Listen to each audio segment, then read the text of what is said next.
بسم اللہ الرحمن الرحیم۔ تو سورہ یونس سے مضمون شروع ہوا ہے اور یہ مضمون کے اعتبار سے آخری سورہ ہے۔ تزکیہ و تطہیر کی اور انذار و تبشیر جو شروع ہوا تھا، انذار و تبشیر سے بات شروع ہوئی تھی اور تزکیہ و تطہیر پر ختم ہو رہی ہے۔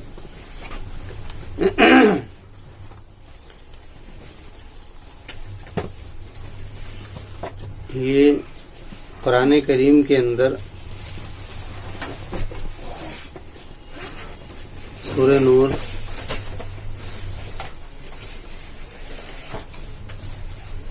چوبیس نمبر سورہ ہے یہ، اور یہاں سے بات جو ہے وہ 23 نمبر آیت سے یہ مضمون شروع ہو رہا ہے سورہ نور کا۔ زنا کے لوازمات، دوائی زنا اور اس کے محرکات کیا ہوتے ہیں اور اس کی وجوہات بنیادیں کیا بنتی ہیں۔ قرآن کریم کی خاصیت یہ ہے کہ جب وہ کسی مضمون کو انفرادی طور سے لیتا ہے، مخصوصی طور سے کہ اس کو اسی کے اوپر بات کرنی ہے، تو پھر وہ اس کے ہر ایک زیر و زبر کے اوپر بات کرتا ہے کہ مضمون شروع کہاں سے ہوتا ہے، کہ اس کی بنیادیں کیا بنتی ہیں۔ تو سب سے پہلی بات تہمت کے اوپر جو بات چل رہی تھی کہ تہمت لگی حضرت عائشہ رضی اللہ عنہا کے اوپر، تو وہ بات کل آئی۔ لیکن تہمت کی وجہ کیا ہوتی ہے کہ عام طور سے تہمتیں لگتی کیوں ہیں، کہ ایک عورت پاک دامن ہے، محصنات ہے، لیکن اس کے اوپر تہمت کیوں لگی؟ اس کو قرآن کریم نے لفظ ذکر کیا ہے، ان الذین یرمون المحصنات الغافلات۔ اس میں غافلات نے وہ ساری باتیں کہ جس کی وجہ سے تہمت کا شکار ہوتی ہیں عورتیں، اس کو اٹھایا ہے۔ غافلات کہتے ہیں وہ عورت جو کہ غافل ہو، وہ عورت جو کہ غافل ہو ان ساری چیزوں سے۔ ایک ہوتی ہے توجہ اور ایک ہوتی ہے غفلت۔ توجہ کسی چیز میں ایکٹیو ہونا، متحرک ہونا، اور ایک ہے غافلات۔ غافل یہ اس کی جمع ہے، یہ کہتے ہیں یعنی کہ غیر متحرک ہونا، غیر متحرک ہونا۔ اس کا ترجمہ کیا ہے یہاں سے کہ ان فاحشات سے، یعنی وہ عورتیں محسنات کہ جو کہ غافل ہوں ان فاحشات سے، کہ ان کے دلوں میں ایسی کوئی بات پیش نہ آتی ہو، تو اس کے لیے غافلات کا لفظ مناسب نہیں ہوگا، بلکہ یہاں پہ لفظ دوسرا ذکر ہوگا، کیونکہ غافل تو اس کو کہا جاتا ہے کہ جو کہ کسی کام سے اور کسی عمل سے یا کسی بات سے غیر متحرک ہو جائے۔ تو غافلات یعنی کہ ایک آدمی کسی کام کے اندر ہے اور وہ اس کے طرف متحرک ہے، اس کو توجہ ہے ہمیشہ دن رات کی۔ حضرت عائشہ رضی اللہ عنہا کے اوپر جو تہمت کی وجہ یہ بنی کہ وہ گئی وہاں سے اٹھ کر کے وہ اپنا ہار دیکھنے کے لیے گئی، تو وہ اس بات سے غافل تھی کہ یہ لشکر کب چلے گا، اور جبکہ اعلان ہو چکا تھا اس کے بعد بھی وہ چلی گئی۔ ان کو کرنا یہ تھا کہ وہاں پر بات کرنی تھی اللہ کے رسول سے، یا کسی محرم سے بات کر کے کہنا تھا کہ میرے ساتھ میں ایسا ایسا معاملہ ہو گیا۔ تو یہ بات جب سامنے آ جاتی تو پھر لوگوں کو اطلاع ہو جاتی کہ یہ معاملہ ایسا ہوا ہے، یہ رک رہی ہیں۔ لیکن حضرت عائشہ رضی اللہ عنہا خود چلی گئیں۔ تو ایسا کبھی بھی کوئی معاملہ پیش آئے تو چاہیے کہ اس کے اندر ذرہ برابر بھی کوتاہی نہ برتی جائے، بلکہ کسی کو اپنے ساتھ میں لے لیا جائے، کسی کو اپنے ساتھ میں لے لے۔ چنانچہ ایک واقعہ ایسا ہی ہے، ایک مرتبہ رسول اکرم علیہ الصلوۃ والسلام مسجد نبوی کے اندر اعتکاف میں بیٹھے ہوئے تھے، وہ بخاری کی روایت ہے یا غالباً مسلم کی ہے۔ تو ایک عورت آئی، آپ اس سے کھڑے ہو کر کے بات کرنے لگے، تو کچھ لوگوں نے دیکھا آپ کو نظروں سے اور ان کی نظریں جم گئیں آپ کے اوپر، تو آپ نے فوراً یہ بات بتائی کہ یہ میری بیوی فلاں ہے، کسی کا نام کوئی بیوی تھی۔ تو فوراً اس بات کو یہ جو بات ذہن میں چلنے لگتی تھی اس کو ختم کیا۔ تو اسی طریقے سے کہا ہے کہ غافلات، یہ غفلت وجہ بنتی ہے اس معاملے کے اندر کبھی بھی ایسا کوئی کام کہ جس سے کسی کے ذہن کے اندر کوئی بات چل سکے، ایسا کوئی معاملہ سرے سے کرنا ہی نہیں چاہیے۔ جیسے کہ آپ نے فوراً اس بات کو بول دیا کہ یہ میری بیوی فلاں ہے، غالباً ام کلثوم تھی یا کوئی دوسری تھی، تو آپ نے یہ بات فرمائی کہ بھی یہ جو ہے یہ میری بیوی فلاں ہے، تو اس کے بعد میں تو اس طریقے کی جو غیر ایکٹیویٹی ہوتی ہیں، متحرکی ہوتی ہیں، اس سے یہ بات پیدا ہوتی ہے، تو اولاً ایسا کوئی قدم نہ اٹھائیں۔ لیکن اگر کوئی معاملہ ایسا ہو جائے تو وہ سب کے کانوں کے اندر یہ بات ہونی چاہیے کہ یہ واقعہ پیش ہے، اس لیے یہاں پر غافلات سے وہی بات محسوس ہو رہی ہے۔ تو فرما رہے ان الذین یرمون المحصنات، وہ عورتیں کہ وہ لوگ جو کہ پھینکتے ہیں، رما یرمی رمین پھینکنا، یہاں سے مراد ہے برا پھینکنا، یعنی کہ ان کے اوپر تہمتیں لگانا، محصنات پر، محصنات افائی پاک دامن، جس کی طرف ہاتھ اور آنکھ سے اشارہ نہ کیا جاتا ہو، غافلات پر، المؤمنات مؤمنات پر، یہ تین قیدیں اس کے اندر ذکر کی ہیں، محسنات، غافلات، مؤمنات۔ تو اب اس میں جو چیزیں مثبت ہیں اس کو لے لیا جائے، جو منفی ہے اس کی ضد کو لے لیا جائے۔ تو محسنات مثبت ہے، اس کو لے لیا جائے، غافلات یہ ضد ہے، تو یہاں پر یہ غافلات کیا ہے، منفی ہے، اس کی ضد کو لیا جائے، یعنی کہ متوجہ ایسی ہو، محسنات جو کہ متوجہ ہوں، المؤمنات مؤمنات ہوں۔ یہ تین خاصیت، یہ تین صفتیں ہونی بہت ضروری ہیں۔ ان تین صفتوں میں سے ایک بھی چیز فقد ہو جائے گی تو وہ تہمتوں کا شکار ہو جائے گی۔ وہ بات الگ ہے کہ بعد میں پھر وہ چیز ثابت ہو رہی ہے اس کے ہونے نہ ہونے کی، لیکن یہ چیز محسنات پاک دامن ہو، وہ مشہور ہو اپنے پاک دامنی کے اندر، پہلی بات تو یہ۔ دوسری بات یہ ہے کہ وہ خود اتنی متحرک ہو اس معاملے میں، اتنی احتیاط پسند ہو، اتنے احتیاط کرتی ہو کہ کوئی اس کے طرف کوئی اس کی طرف نہ لگا سکے، کیونکہ پہلے بات کی تھی اس سے پہلے، ان الذین یحبون ان تشیع الفاحشہ، کہ وہ لوگ جو کہ یہ چاہتے ہیں کہ فاحشات پھیلے، وہ تو اس خیال میں ہے کہ مومنات کے اندر بھی یہ فاحشات، یہ باتیں چلنے لگے، یہ ایسی چیز ہے کہ یہ بہت جلدی چلتی ہے۔ تو اسے فرمایا غافلات نہ ہو، کیا ہو، متحرک ہو، اور مؤمنات مؤمنات، یہ تو گویا کہ خاتمے کے طور پر اس کے اندر یہ بات پیدا کر دی ہے، یہ کہہ لیا جائے نتیجے کے طور پر بات ہے، یعنی جو عورت پاک دامن ہوگی اور اپنی ناموس کو لے کر کے، یعنی عزت کو لے کر کے متحرک ہوگی، تو وہ مومنات ہی کے اندر ہی یہ صفتیں ہوں گی، مومنات، یعنی کہ اپنی عزت کو لے کر کے۔ وہ آپ نے فرمایا کہ وہ عورت کہ جو کہ اپنے مال کی اور اپنی حفاظت کرتی ہو، اس کے لیے بڑی فضیلت ہے حدیث کے اندر، یہی دو چیزیں فرمائی آپ نے، نماز کی پابند ہو، زکوٰۃ ادا کرتی ہو، اور اپنے مال کی حفاظت کرتی ہو شوہر کے پیچھے، تو حفاظت کرتی ہو، یہ اس کے اندر وہ ساری باتیں آ گئی ہیں۔ تو یہ بات واضح ہو گئی کہ ایسا کوئی بھی معاملہ نہیں ہونا چاہیے، بہت متحرک ہو، حشاش بشاش ہو، اور یہ سمجھ لو کہ بلکہ سورہ احزاب کے اندر تو یہاں تک بات ہے کہ اگر کوئی آدمی باہر سے آ کر کے اس کو دروازہ بجا رہا، پوچھ رہا ہے کہ کون ہے، تو اندر سے آواز ایسی آنی چاہیے سختی والی، غصے والی، کہ یہاں کوئی نہیں ہے، سختی والی بات، اس کو آپ نے پسند کیا ہے، اور یہ بات کوئی شکایت کرتا رہے کہ بھئی وہ اس کے اوپر توجہ کی ضرورت نہیں ہے، تو اندر سے آواز ایسی آنی چاہیے بالکل ایک دم کڑک کہ یہاں کوئی نہیں ہے، شام کو آنا، اس سے پہلے یہاں کوئی نہیں ملتا، 9 بجے سے جو بھی وقت ہے، اس طریقے کا الفاظ بولا جائے، چاہے باہر اگر کوئی محرم ہے تو کوئی مسئلہ ہی نہیں ہے، بھائی ہے، باپ ہے،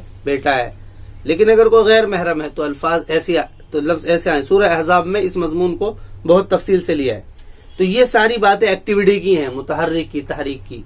تو فرما رہے ہیں کہ ان الذین یرمون المحصنات الغافلات، کیونکہ یہاں سے یہ بات چوک گئی، غافلات یعنی کہ وہ متحرک نہیں ہوئی، اس میں وہ اپنے عزت ناموس کو لے کر کے، ایسا تو نہیں تھا کہ وہ نہیں تھے، لیکن یہ ایک غفلت ہو گئی۔ تو فرما رہے ہیں کہ جو لوگ ایسی عورتوں پر جو کہ پاک دامن ہوں اور غافل ہوں، مومنات پر، وہ لوگ رمی کرتے ہیں، تہمت لگاتے ہیں، لعنوا فی الدنیا والآخرۃ ولہم عذاب عظیم، ان کے اوپر لعنت کر دی گئی ہے دنیا میں اور آخرت میں، ولہم عذاب عظیم، اور ان کے لیے درد، بڑا عذاب، عظیم کے معنی بڑا، عظمت کے اندر بڑا، ولہم عذاب عظیم، اور ان کے لیے بڑا عذاب ہے۔ یوم تشہد علیہم السنتہم وایدیہم وارجلہم بما کانوا یعملون، یہ اللہ کے نزدیک بڑا سخت گناہ ہے، بڑا سخت گناہ ہے، کسی کی عزت اور ناموس کو لے کر کے اس کے اوپر تہمتیں لگانا۔ اسی لیے سختی کے طور پر فرمایا کہ جس دن گواہی دیں گے ان کے اوپر ان کی زبانیں، ان کے ہاتھ اور ان کے پیر بما کانوا یعملون جو کہ وہ کیا کرتے تھے. یہ مضمون اتنا زیادہ پیچیدہ ہے کہ اس کے اندر ذرہ برابر بھی کوئی کوتاہی برداشت ہی نہیں. وہاں کہا گیا ہے کہ ذرہ برابر بھی غفلت نہ ہو، وہاں یہ بات کہی گئی. یہاں یہ کہا گیا ہے کہ تمہارے ہاتھ، تمہاری زبانیں اور تمہارے پیر تمہارے خلاف گواہی دیں گے. اس لیے یہ بات خیال کے اندر بھی مت لانا کہ ہمیں اس طریقے کی باتیں کسی کے بارے میں کرنی ہے. اور اگر ہو جائے، قاعدہ بنا دیا گیا ہے کہ فوراً اس کو سزا دے دو، پھر سزا سے نیچے کوئی بات نہیں ہے. وَلَهُمْ عَذَابٌ عَظِيمٌ يَوْمَ تَشْهَدُ عَلَيْهِمْ أَلْسِنَتُهُمْ وَأَيْدِيهِمْ وَأَرْجُلُهُم بِمَا كَانُوا يَعْمَلُونَ يَوْمَئِذٍ يُوفِيهِمُ اللَّهُ دِينَهُمُ الْحَقَّ وَيَعْلَمُونَ أَنَّ اللَّهَ هُوَ الْحَقُّ الْمُبِينُ. جس دن کے پورا دے گا ان کو اللہ تعالیٰ ان کا دین حق دین کا مطلب وہی مذہب طریقہ جو انہوں نے اپنایا ہوگا اس کو پورا دے گا، یعنی اس کا بدلہ. یومئذ یوفیہم اللہ دینہم الحق، یعنی بدلہ ان کو دے گا. یجازیہم ویعلمون ان اللہ والحق المبین، اور وہ بھی یہ لوگ یہ بات جان لیں گے کہ ہاں جو ہمارے ساتھ میں کیا گیا ہے یہ حق مبین ہے. ایک ایسا ہوتا ہے کہ کسی کے اوپر کوئی سزا نافذ کر دی گئی، وہ اپنی سزا میں مشکوک ہوتا ہے کہ بھئی یہ میرے ساتھ میں جو معاملہ کیا گیا ہے غلط کیا گیا ہے. وہ اس بارے میں کیونکہ اس کے ساتھ میں ظلم ہوا ہے، تو فرما رہے ہیں کہ جب ان کو سزا دی جائے گی تو وہ مطمئن ہو جائیں گے کہ ہاں میں اسی کا اہل تھا کہ مجھے سزا ملنی چاہیے. وہ اس کے اوپر اب آگے فرما رہے ہیں الخبیثات للخبیثین. فرما رہے ہیں کہ جو عورتیں اس مضمون کی ہیں ہی نہیں، اس موضوع کی نہیں ہیں. کون نہیں ہے؟ کہ محسنات نہیں ہیں. یا تو پہلی بات تو یہ کہہ دی گئی ہے کہ محسنات کے اوپر بالکل ذرہ برابر بھی کوئی تہمت نہ لگائے. لیکن جو عورتیں ہیں اس طریقے کی جو کہ محسنات کے مقابل کا لفظ خبیثات ہے. محسنات پاک دامن عورت، خبیثات یعنی کہ وہ عورت جو کہ ہاتھ اور آنکھ سے اس طرف اشارہ کیا جاتا ہو اور اس کے اندر خباثت وغیرہ یہ خبیث اسی سے بنا ہوا. خبائث اور طیبات. خبائث عربی قرآن کریم کے لحاظ سے دو لفظوں کے لیے استعمال ہوتا ہے. طیبات کہتے ہیں کھانے کی حلال چیزیں اور خبائث کہتے ہیں کھانے کی حرام چیزیں. اسی طریقے سے اخلاقی طہارت کے لیے بھی طیبات کا لفظ آتا ہے اور اخلاقی گندگی کے لیے بھی خبائث کا لفظ آتا ہے. تو یہاں پر خبائث کی بات کہی جو اخلاقی گندگیاں ہیں.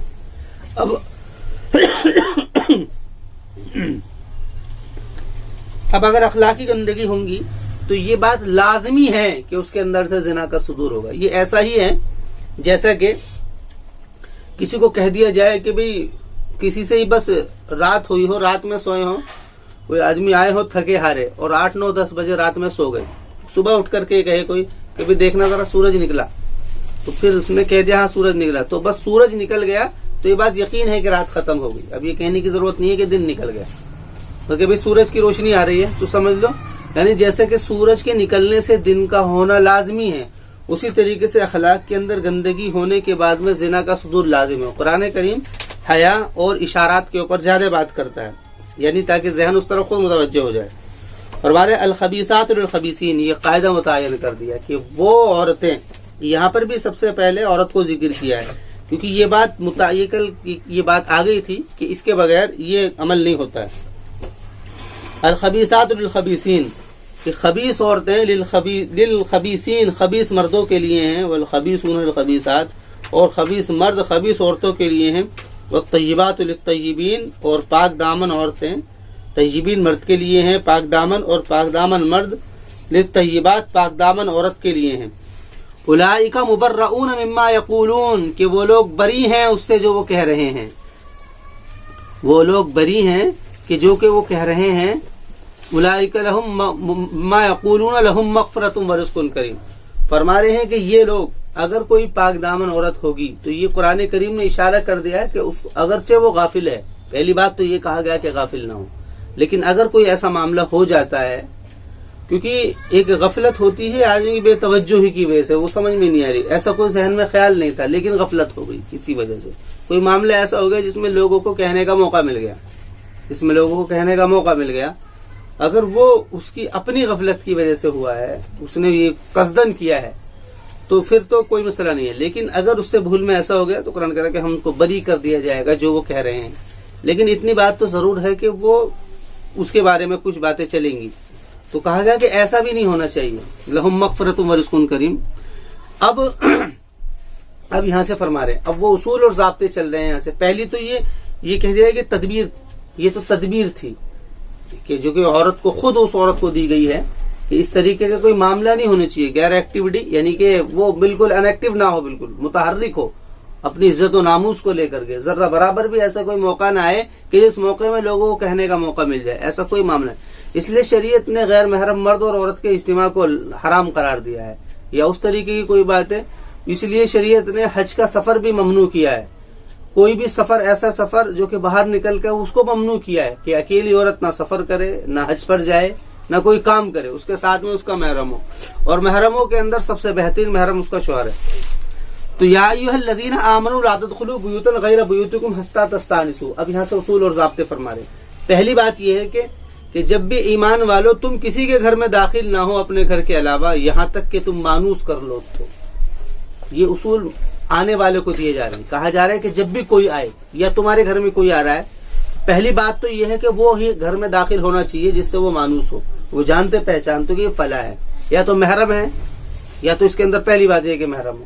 لیکن اگر غیر محرم ہے تو وہ اس سے مانوس ہو، اس کے عادت اخلاق کو لے کر کے، اس کی ساری چیزوں کو لے کر کے، کہ وہ یعنی کہ وہ اس سے، یہ گھر کے اندر داخل ہونے سے مراد عورت کے پاس داخل ہونا نہیں ہے، گھر میں داخل ہونا. گھر کے داخل ہونے کی بات چل رہی ہے. یعنی گھر کے اندر ایسا شخص نہیں آنا چاہیے کہ جس سے یا تو وہ پہچان کا نہ ہو، پہچان بھی ایسی جو کہ انسیت والی ہو. یہ لفظ استعمال کیا ہے؟ حتی تستأنسوا. انسیت ایک ایسی صفت ہے جو کہ کسی کے بھی سامنے آنے سے جھجک کو ختم کر دیتی ہے. مانوس جانوروں کے اندر یہ عربی کا لفظ ہے. اس کے مقابل کا لفظ آتا ہے کانو مستنفرا، استنفار. اس کے مقابل کا لفظ ہے استنفار، اور یہ لفظ ہے استیناس. استنفار کہتے ہیں یعنی کہ جھجک آ جائے، اور استیناس کی جھجک ختم ہو جائے. جیسے کہ جانوروں کے اندر کچھ جانور ایسے ہوتے ہیں جو مانوس ہوتے ہیں. بلی ہے، کچھ بلی کی دو، ایک ہوتی ہے پالتو بلی، ایک ہوتی ہے گھر، اور ایک ہوتی ہے جنگلی بلی. پالتو بلی وہ مانوس ہوتی ہے کہ وہ کسی کے گود میں آ کے بیٹھ جاتی ہے مالک کے، اور وہ اس کے اوپر ہاتھ رکھتا ہے تو وہ بالکل اس کے قریب آ جاتی ہے. ایک ہوتی ہے جنگلی بلی کہ وہ دیکھتے ہی بھاگتی ہے. تو قرآن کریم نے لفظ استعمال کیا ہے یعنی کہ ایسی انسیت ہو اس شخص کے آنے سے، یا وہ ایسا مانوس کر لے ایسا کہ اس کے پاس آنے سے جھجک ختم ہو جائے. پاس آنے سے مراد یہ ہے کہ بھئی اس کے آنے سے ذرہ برابر بھی، ایک وہ آ گیا، وہ تھوڑا سا ذرا سا سمٹ گئی، ذرا سا پلو نکال لیا، تو اس کا مطلب یہ اس سے مانوس نہیں ہے. یہ قرآن کریم نے اگر دیکھا جائے تو ایک بنیاد کو لیا ہے کہ آئی، اور آنے کے بعد میں وہ اس کو دیکھ کر کے پلو سے لٹکا لیا یا تھوڑا سائڈ ہوگی، تو مطلب یہ اس سے مانوس نہیں ہے. تو جس سے مانوس نہیں ہے وہ گھر میں نہیں آنا چاہیے. یہ بات کہی گئی ہے. گھر کے اندر اگر کوئی آ رہا ہے اور وہ اس سے پردے میں ہے یا وہ اس طریقے کا کوئی معاملہ ہے تو وہ گھر کے اندر نہیں آنا چاہیے. لیکن یہ ان لوگوں سے کہی جا رہی ہے جو کہ پاک دامن عورتیں ہوں. لیکن اگر محسنات نہیں ہے تو پھر تو کوئی بھی گھر کے اندر آ جائے، پڑوسی آ جائے، کسی کا بھی کوئی بھی آئے تو کوئی مسئلہ ہی نہیں ہے. اور میں حتی تستأنسوا، پہلی بات. دوسری بات یہ وتسلموا علی اہلھا، کہ تم سلام کرو اس کے گھر والوں پر. سلام کرنے سے مراد یہاں پر آنے والے کی پاک دامنی کو ذکر کیا جا رہا ہے کہ آنے والا بھی ایسا ہو جو کہ ان کو مانوس کر لے، اور خود بھی وہ اپنے اندر سے تزکیہ و تطہیر والا آدمی ہو. ایسا آدمی غلط آدمی نہ ہو، اس لیے سلام کا ذکر کیا. وتسلموا علی اہلھا ذالکم خیر لکم لعلکم تذکرون، یہ تمہارے لیے بہتر ہے، لعلکم تذکرون، تاکہ تم نصیحت حاصل کرو. یہاں پر بات ان سے چل رہی ہے. قرآن کریم کے اندر بات یہاں پہ یا ایھا الذین آمنوا کا لفظ ذکر کیا، یہ غائب کا صیغہ ہے. اس کے بعد میں کلام جو ہے مخاطب کی طرف، التفات جو ہے کلام کا مخاطب کی طرف ہو گیا. پہلے کہا جا رہا ہے کہ ایمان والو تم ایسا مت کرو، یہ تمہارے لیے بہتر ہے. ایمان والے یہ غائب کا صیغہ ہے، کوئی بھی ایمان والا. اس کے بعد میں ایسا سمجھو جیسے کہ سامنے کسی شخص سے بات کی جا رہی ہے. تو یہ التفات ہے، گویا کہ یہ توجہ کی طرف اشارہ ہے. مطلب آنے والا شخص ایسا نہ ہو، اور تم اس بات کو یاد رکھنا، تم ایسا مت کرنا، کسی کے گھر میں، کسی انجان گھر میں مت جانا، اور اگر کوئی ضرورت پڑ جائے تو سلام کر کے جانا. آگے فرما رہے ہیں کہ فَإِن لَّمْ تَجِدُوا فِيهَا أَحَدًا، اگر تم گھر کے اندر کسی کو پاؤ، فَإِن لَّمْ تَجِدُوا فِيهَا أَحَدًا، پھر اگر نہ پاؤ تم گھر کے اندر کسی کو، فَلَا تَدْخُلُوا حَتَّىٰ يُؤْذَنَ لَكُمْ، تو تمہارے لیے تمہارے لیے جائز نہیں ہے کہ تم اس کے گھر میں داخل ہو جاؤ، حتی یؤذن لکم، یہاں تک کہ تم کو اجازت دے دی جائے۔ بغیر اجازت کے گھر میں داخل ہونا، بغیر اجازت کے گھر میں داخل ہونا، یہ حضرت نبی اکرم علیہ الصلوۃ والسلام نے فرمایا کہ داخل ہونے کے لیے بدن کا داخل ہونا ضروری نہیں ہے، بلکہ نظر کا داخل ہونا کافی ہے، اس لیے کہ آدمی کی نظر جہاں تک پہنچتی ہے وہاں تک وہ داخل ہو جاتا ہے۔ اس لیے یہ کون، اس کی فکر کون کرے گا؟ آنے والا کرے گا نہیں، یہ اس کی فکر تو وہ کرے گا کہ جس کا گھر ہے، کہ جو گھر میں رہ رہی ہے وہ اس کا خیال کرے گی کہ گھر کے اندر پردے پڑے ہوئے ہوں یا اس طریقے کے باہر سے کسی کی نظر نہ پڑے۔ تو اس لیے فرمایا، لیکن بات ان سے کہی جائے کیونکہ یہاں پر غافلات، یہ غافلات نے ان سارے مضمون کو سمیٹ لیا ہے، یہ جو غافلات ہے اس نے سارے مضمون کو کھینچ لیا ہے اپنی طرف، کہ کوئی بھی ایسی ذرہ برابر بھی کمزوری کہ جس کی وجہ سے کسی کی نظر پڑ جائے یا کوئی ایسا معاملہ مل جائے، ایسا کچھ نہیں ہونا چاہیے۔ تو ان سے کہا جا رہا ہے کہ اگر تمہیں اجازت دے دی جائے، وَإِنْ قِيلَ لَكُمُ ارْجِعُوا فَارْجِعُوا، اور اگر تم سے کہا جائے کہ لوٹ جاؤ تو تم لوٹ جاؤ، یعنی کہ اندر سے بولنے والی کوئی بھی ہے یا کوئی بھی ہو بولنے والا، تو ارجعوا فارجعوا ہوا ازکا لکم، ازکا کہتے ہیں عربی میں پاک دامنی کو، طہارت کو، تزکیہ، صفائی کو، دل کی صفائی کو۔ فرما رہے ہیں کہ یہ تمہارے لیے فرجعوا، تو تم لوٹ جاؤ، یہ تمہاری دلوں کی صفائیوں کے لیے بہتر ہے۔ واللہ بما تعملون علیم، اور اللہ تعالی جو تم کر رہے ہو، کہ تم گھر میں گھسنے کی کوشش کر رہے ہو، دروازہ کھول رہے ہو، آ کر کے آئے اور گھس گئے منہ اٹھا کر کے، تو فرما رہے کہ وہ تمہارا کس خیال سے ہے، کس ارادے سے ہے۔ واللہ بما تعملون علیم، اور اللہ تعالی جانتا ہے اس چیز کو جو تم کر رہے ہو۔ لیس علیکم جناح ان تدخلوا بیوتا غیر مسکونۃ فیہا متاع لکم، ہاں تمہارے اوپر اس گھر کے اندر داخل ہونے میں کوئی حرج نہیں ہے جو کہ غیر مسکون ہو، اس میں رہتے نہ ہو، دکان ہے یا کوئی اسٹور روم ہے یا نیچے کی کوئی پارکنگ وغیرہ، یعنی جس میں لوگ نہ رہتے ہوں، فیہا متاع لکم، اس میں تمہارے سامان ہوں۔ واللہ یعلم ما تبدون وما تکتمون، وہ فرما رہے کہ وہاں پر بھی اللہ تعالیٰ جانتا ہے کہ تم کیا ظاہر کر رہے ہو اور کیا چھپا رہے ہو، یعنی تمہارا اس جگہ پر بھی جانے کا کیا مطلب تھا وہ اللہ تعالیٰ جانتا ہے۔ یعنی فرما رہے کہ غافل یہاں پر بھی اللہ تم سے نہیں ہے۔ بھئی آدمی گھر کے سامان جہاں پر سامان ہے وہاں کیوں گیا، وہ فرما رہے کہ وہ اگر تمہارے لیے اجازت تو ہے لیکن تم کیوں گئے ہو وہ اللہ تعالیٰ جانتا ہے۔ واللہ یعلم ما تبدون وما تکتمون، یہ تو اصول دیا، پہلا یہ دیا ہے کہ وہ عورت کیا ہے، متحرک ہو، دوسرا یہ ہے کہ گھر کے اندر داخل ہونے کے اندر یہ شرطیں ہیں جو ذکر کرتی ہیں۔ اب آگے فرما رہے ہیں قل للمؤمنین یغضوا من ابصارهم ویحفظوا فروجهم ذلک ازکی لهم، پہلے مردوں سے خطاب ہے، قل للمؤمنین یغضوا من ابصارهم ویحفظوا فروجهم، یہ ذکر اس لیے کیا گیا ہے کیونکہ اٹریکشن جو ہوتا ہے یا تو وہ جو ہے نا عورتوں کے اندر ہوتا ہے، اٹریکشن جو ہوتا ہے اللہ تعالیٰ نے جو خد و خال اور جو اعضاء کی جو بناوٹ ہے وہ عورتوں میں زیادہ ظاہر کی ہے، اس لیے عریانیت عورتوں میں زیادہ ہے، وہاں پر چھپنا اتنا زیادہ ہے، یہاں پر ظاہر ہونا اتنا زیادہ ہے، کیونکہ وہ اٹریکشن کی چیز ہے، وہ اللہ نے بنایا اس طریقے سے، تو اس لیے پہلے مردوں سے کہا قل للمؤمنین یغضوا من ابصارہم، اور یہ بنیاد ہے، نظر جو ہے یہ بنیاد ہے، کیونکہ یہاں سے نظر جو ہے فرمایا کہ نظریں جو ہیں جھکی ہوئی ہوں، قل للمؤمنین، آپ کہیے ایمان والوں سے، یغضضن من ابصارہن، کہ وہ جھکا کر کے رکھیں اپنی نظروں کو، ویحفظن فروجہن، اور حفاظت کریں وہ اپنی شرمگاہوں کی، قل للمؤمنین یغضوا من ابصارہم، کہ مومنین سے کہیے کہ وہ اپنی نظروں کو چھپا کر کے رکھیں، ویحفظوا فروجہم، اور اپنی شرمگاہوں کی حفاظت کریں۔ دیکھیں یہاں پر بھی یہ لفظ ذکر ہے، گویا کہ یہ ایک نتیجہ ہے، اگر تمہاری نظر محفوظ ہوگی تو اس کا لازمی نتیجہ یہ ہے کہ شرم محفوظ ہو جائے گی، شرمگاہ، یعنی کہ یہ اس کا لازمی نتیجہ ہے کہ قرآن کریم جب ایک بات کو ذکر کرتا ہے فوراً عطف کے ساتھ میں جب دوسری بات ذکر کرتا ہے تو وہ نتیجے کے طور پر ذکر ہوتی ہے، جیسے کہ سورج نکل گیا، اس کا لازمی نتیجہ دن کا ہونا ہے، تو اسی طریقے سے نظر اگر محفوظ ہوگی تو اس کا لازمی نتیجہ اس کا محفوظ ہو جانا ہے۔ اور لفظ ذکر کیا ہے، حفاظت فروج، یعنی کہ ایسی اس نے ان ساری چیزوں کو گھیر لیا ہے، ان موقعوں پر، ان جگہوں پر، یا ایسی عورتوں پر، یا ایسے یعنی کہ ایسی وقت میں ایسی جگہ پر جانے سے احتراز کو گھیر لیا ہے کہ جہاں پر یہ سارے کام ہو سکیں کہ نظروں کی حفاظت نہ ہو سکے۔ اس لیے فرمانا قل للمؤمنین یغضوا من ابصارہم، کہ آدمی سے کہیے کہ مردوں سے کہیے کہ وہ اپنی نظروں کو چھپا کر کے رہیں، قل للمؤمنین یغضوا من ابصارہم ویحفظوا فروجہم، اور وہ اپنی شرمگاہوں کی حفاظت کرے. لیکن مسئلہ یہ ہے کہ مردوں کا کام اصل میں باہر کا ہے. پہلی بات تو یہ ہے کہ باہر ان کو کام کے لیے جانا ہے، ان کے اوپر ذمہ داریاں ہیں، بیوی بچوں کی ذمہ داریاں ہیں. اور دوسری بات ہے کہ حالات ایسے ہیں کہ بڑے مسائل ہیں، کہاں تک آدمی اپنے آپ کو ڈھکے. لیکن قرآن کریم نے اس موضوع کو بھی ختم کر دیا ہے اور یہ کہہ دیا ہے وَيَحْفَظُوا فُرُوجَهُمْ ذَلِكَ أَزْكَىٰ لَهُمْ، کہ یہ تمہارے لیے دل کی صفائی کا ذریعہ ہوگا.